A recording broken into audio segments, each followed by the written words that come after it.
Welcome back. Excuse me.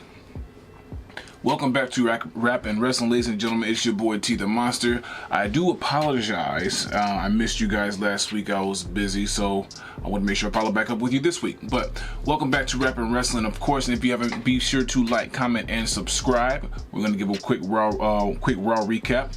Got my notes here as usual. Let's talk about it, shall we? All right. So the first match of the night, of course, and the night kicked off with a promo. Of course, you got CM Punk coming out there basically saying he's going to win the Money in the Bank. He's been the most experienced, calling out John Cena, called him a bitch, called The Rock a bald fraud again, and things like that. Then we got into the next match, of course, after that segment, which is, of course, was the triple threat with Liv Morgan versus Ivy Now versus Stephanie McCourt. So all three of these women, I think they may have had a match in NXT before. I don't know, or at least some combination of those women being in the ring together. But great showing, of course, with all three of those women on in the match, of course. I love how Stephanie, like when she made her debut to Raw, she gets a dope ass entrance, of course. It's just that I feel like all the music on Raw, all the music is starting to sound the same. Like I'm starting to see what the people are talking about with Death Revel and things like that. I also did hear some new music, I want to say, as well, because I don't think Judgment Day had that same music before, unless I'm tripping and I'm in a different dimension. But shout out to Stephanie McCourt for debuting there on Monday Night Raw, of course, and also going on to win a qualifying match for the women's Money in the Bank. So that tells me that WWE has big plans for her. She may or may not win the match, but if she does, it tells me that the company has big plans for her going forward, which they should, because we see what kind of reaction she gets from the crowd. So next match after that, of course, we had another tag team match, which is kind of another variation of what we've kind of been seeing with these tag teams on Raw. We had the Judgment Day versus the War Raiders. I feel like they faced each other before in a match before in the past couple weeks. And of course, New Day yet again was at commentary, of course, giving their opinions on the match and things like that again.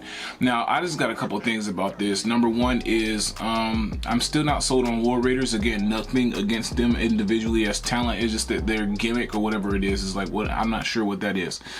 Second thing is SmackDown has a way better and stronger tag division than Raw right now, and it's like I think it's because a lot of the people in the tag division right now don't have really much of an identity, and it's like we need to give some identity and some real characters and give them some real time on TV, but besides just putting them in matches, like we need to build who they are, like give them some promos and stuff like that backstage, so we know who the fuck they are, and so we know who to get invested in, and so we know how to, emotionally be invested in these matches.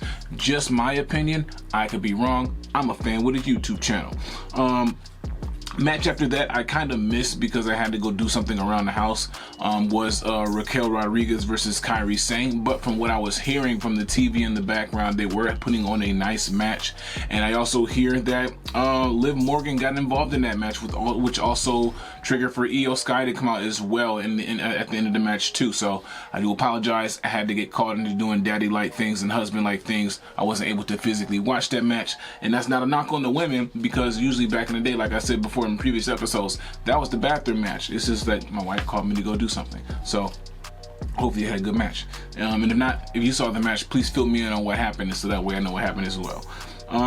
Then the match after that, of course, we got the Bronze, I'm going to call them. We have Bronson Reed and Big Bron Breakker, of course, tagging, and then they're going up against they're going up against Sami Zayn, and they're going up against Jey Uso. So now these two being in the match is like, all right, cool. We get to see, Sammy and Uso team again as friends or whatever you want to call them, and they do their match and they come out and they have their shit. But I think this match was more so just to highlight the new faction that is with Seth Rollins, Bron Breakker, and Bronson Reed. Now I know that they're trying to build them. And then, of course, in the match, of course, we saw them have a good match. It was good chemistry there in the match, of course. And then Seth Rollins, of course, gets involved in this match. And then CM Punk comes out also and gets involved in this match, seeing that they have the history that they have with each other. And then, of course, with the Money in the Bank and things like that coming up and things going forward with them. And that leads me to my next match that happened last night. Of course, we had CM Punk and versus El Grande Americano versus AJ Styles in a triple threat. So this means that there's going to be no disqualification. So in that match, of course, we get the Bronze, of course, to come out and they get involved and they interfere. It's no disqualification, so you can't ring the bell. They start attacking everybody in the damn ring and shit. And then Punk and Styles, you know, they of course, yeah, as I mentioned before in the previous episode of one of my dream matches, we kind of see that a little bit there in the ring as well in the triple threat, kind of see how they interact in the dynamic, you know, between those two. But of course, El Grande Americano gets the win. I don't think he was the favorite in this match, but it's nice to see them kind of switch it up, and Chad Gable honestly has earned it. I know some of you are going to say he's not Chad Gable, but fuck it, he's Chad Gable.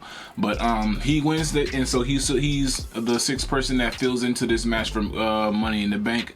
Now, that said, what's going to happen next with CM Punk and Seth Rollins, because it kind of just ends with them there. CM Punk, obviously, I don't think he has a match for Money in the Bank just yet. And what is he going to do with him going forward after Money in the Bank? What's going to happen? So it'll be interesting to see what they do there. If there's anything that I missed, I know this episode's kind of a little bit quicker today, and that's only because I missed some parts of the episode because I was out doing husband and father things. So if there's anything I missed, please do let me know in the comments. I do apologize for the shorter episode today, but of course, if you haven't, please be sure to like, comment, and subscribe here on Rappin' Wrestling. We're trying to get to 10,000 subscribers by the end of the year, and we're trying to get them to bring WrestleMania to Detroit before 2030. But until then, I'll see you soon. Peace.